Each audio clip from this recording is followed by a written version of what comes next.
চেনা না থাকে কে চেনাবে তোমাকে, ছড়াবে কিভাবে বলো তোমার সুনাম, তোমার সুনাম। অস্ত্র না ধরলে বুঝবে কিভাবে বলো একটি হাসির কত দাম, দুঃখের সাগর না ভাসলে কিভাবে বলো জানবে সুখের কি আরাম।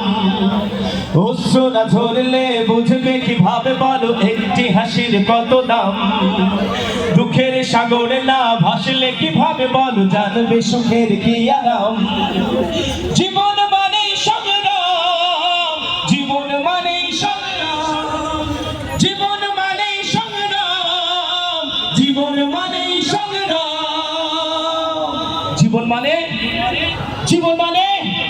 সুতরাং সত্য এবং সুন্দরের জন্য আমরা সংগ্রাম করে যাব ইনশাআল্লাহ। আল্লাহ আমাদেরকে তৌফিক দান করুন। ধন্যবাদ জনপ্রিয় সঙ্গীত শিল্পী সাইমন শিল্পী গোষ্ঠীর সাবেক পরিচালক শিল্পী আব্দুল্লাহ নোমান। প্রিয় দর্শক, এবার আমাদের মাঝে ইসলামের সঙ্গীত নিয়ে আসছে সাইমন শিল্পী গোষ্ঠীর সাবেক সহকারী পরিচালক শিল্পী সোহাইল আহমেদ খান।